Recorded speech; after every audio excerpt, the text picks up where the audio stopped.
नमस्कार। आपका बहुत बहुत स्वागत है हमारे चैनल लीगल आउटलुक में। जॉइंट फैमिली प्रॉपर्टी हमेशा ही डिस्प्यूट का वजह बनती है। तो इसके कुछ क्वेश्चंस हैं जो बार बार मुझसे पूछे गए हैं, जिसको हम यूं कह सकते हैं कि ये फ्रीक्वेंटली आस्क्ड क्वेश्चन FAQ है। तो आज हम कुछ ऐसे क्वेश्चंस पे आपसे चर्चा करते हैं जो हमसे पूछे गए हैं। पहला क्वेश्चन जो ज़्यादातर पूछा गया है कि क्या पैरामीटर्स हैं जिस पे कोर्ट ये डिसाइड करती है कि कोई प्रॉपर्टी सेल्फ एक्वायर्ड है या जॉइंट फैमिली प्रॉपर्टी है। दूसरा क्वेश्चन ये है कि नेचर ऑफ क्या चाहिए प्रूव करने के लिए किसी प्रॉपर्टी के नेचर को, जो सेल्फ एक्वायर्ड है या जॉइंट फैमिली प्रॉपर्टी है, मतलब क्या प्रूफ चाहिए।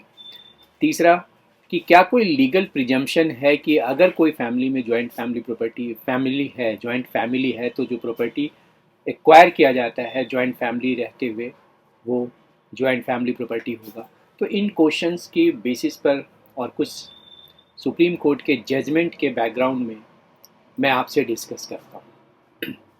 हम सभी जानते हैं कि पार्टीशन बड़ा कॉमन इशू है हमारी फैमिली में, खासकर हिंदू जॉइंट फैमिलीज़ में। तो कुछ बेसिक लॉज हैं जो डिसाइड करते हैं इस क्वेश्चन को कि क्या जो प्रॉपर्टी है वो जॉइंट फैमिली प्रॉपर्टी है या नहीं। मेरा नाम दिलीप सिंह है और मैं एडवोकेट हूँ। तो मैं जो ये इश्यू डिस्कस करूँगा वो एक कॉमन लैंग्वेज में करूँगा, जिससे कि कोई लेमैन हो वो भी समझ जाए और कोई लॉयर हो उसको भी फ़ायदा हो इससे। अगर आपने मेरा चैनल सब्सक्राइब नहीं किया है तो प्लीज़ सब्सक्राइब कीजिए, क्योंकि और बेल आइकन ज़रूर दबाइएगा, जिससे कि लेटेस्ट अपडेट्स जो मैं सुप्रीम कोर्ट के लेटेस्ट जजमेंट के बैकग्राउंड में आपसे डिस्कस करता हूँ वो आप तक पहुँच सके।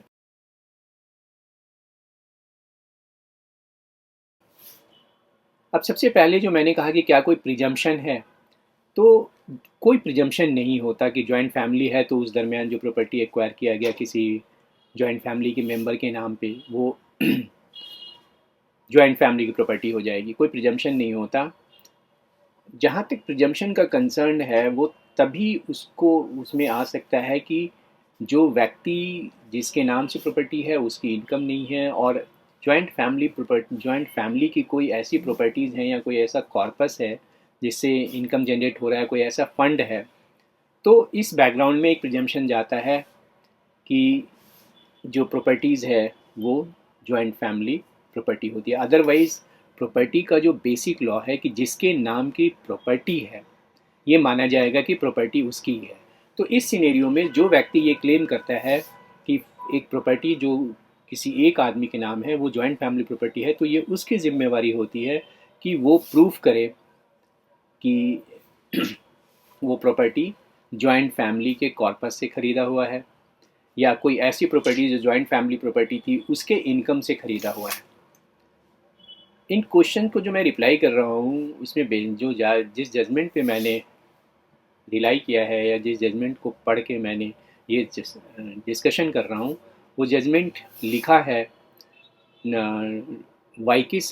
जस्टिस वाई के सब्रवाल ने, जो चीफ जस्टिस ऑफ इंडिया हुआ करते थे, और जिस केस में लिखा है उस केस का नाम है DS Lakshmaiah and others versus L Bala Subramaniam.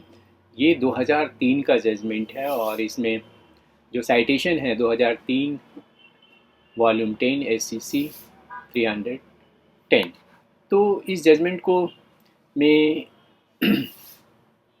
जिन चीज़ों को डिस्कस किया गया कि अगर प्रॉपर्टी किसी जॉइंट फैमिली कॉर्पस से ख़रीदी गई है और ये वो प्रूफ हो जाता है कि कोई कॉर्पस एग्जिस्ट करता था, तो वो प्रॉपर्टी जॉइंट फैमिली प्रॉपर्टी कही जाएगी। अब इसमें प्रूफ करने का जो होता है, किसे प्रूफ करना है, तो जो व्यक्ति ये क्लेम कर रहा है कि ये प्रॉपर्टी जॉइंट फैमिली प्रॉपर्टी है उसे ही प्रूव करना होगा। लेकिन वो कॉर्पस सफिशिएंट होना चाहिए और उस प्रॉपर्टी जब वो खरीदी गई जो उसकी कॉस्ट है उतना सफिशिएंट होना चाहिए।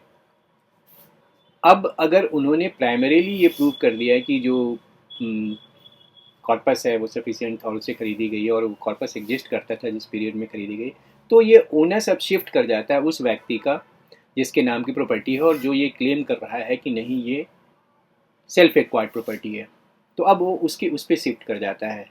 तो इस केस में जो पहला ओनर्स होता है वो उस पे होता है जो ये क्लेम कर रहा है कि ये जॉइंट फैमिली प्रॉपर्टी है, और उसके बाद ये शिफ्ट कर जाता है उस व्यक्ति पे जिसके नाम की प्रॉपर्टी है और जो क्लेम कर रहा है कि ये प्रॉपर्टी खरीदी गई है सेल्फ एक्वायर्ड प्रॉपर्टी से। तो जो पहली स्टेज है वो ये दिखाना होता है कि family nucleus, joint family nucleus या जॉइंट फैमिली कॉपस जो है वो सफिशिएंट है। दूसरा सिचुएशन ये है, एक और सिचुएशन होता है जिसमें कि प्रॉपर्टी इंडिविजुअल के नाम की थी लेकिन उसने ब्लेंड कर दिया, जॉइंट फैमिली प्रॉपर्टी में दे दिया। तो जो भी ये क्लेम करता है कि ये प्रॉपर्टी ब्लेंड किया गया है जॉइंट फैमिली प्रॉपर्टी में, ये उसके ज़िम्मे होता है वो ये दिखाए कि जो ब्लेंड करने वाला था जिसके नाम की प्रॉपर्टी है वो उसका इंटेंशन था कि वो अपना सारा राइट और इंटरेस्ट उस प्रॉपर्टी में छोड़े और वो उसको जॉइंट फैमिली प्रॉपर्टी में दे दे। साथ में ये भी दिखाना होता है कि उसने जो ये ब्लेंड किया है या जो दिया है जॉइंट फैमिली प्रॉपर्टी में अपने नाम की प्रॉपर्टी को, वो उसका वॉलेंटरी है डिसीजन था, विदाउट एनी फियर या विदाउट कोई फ्रॉड इन्वॉल्व नहीं है, और वो फ्रीली अपने free will say common stock में जॉइंट फैमिली प्रॉपर्टी के को डाला है। और इस तरीके से उसको एक प्रूव करना हो कि एबंडनमेंट, कि उसने अपना राइट कंप्लीटली छोड़ा है और उसका वो क्लियर इंटेंशन था उस राइट को छोड़ने को। इस पूरे फैक्ट से एक चीज़ जो निकल के आता है कि अगर कोई व्यक्ति जिसके नाम की प्रॉपर्टी है वो अपनी प्रॉपर्टी में पूरी फैमिली को या किसी पर्टिकुलर मेंबर को रहने देता है, या कोई प्रॉपर्टी से इनकम जनरेट होता है उससे वो शेयर करता है उन मेंबर्स को, तो इस केवल शेयर कर देने से या उसके दरियादिली से, उसके जेनरोसिटी से कि वो अपनी प्रॉपर्टी में रहने दे रहा है अपने भाइयों को, बहनों को या फैमिली को, तो उससे उसका कैरेक्टर नहीं चेंज होता है। और इस चीज़ को बहुत बढ़िया डील किया गया है सुप्रीम कोर्ट के एक जजमेंट में, जिसका नाम है केवी नारायणन वर्सेस केवी रंगनाथन। ये 1977 की जजमेंट है, इसका साइटेशन है 1977 1 SCC 244।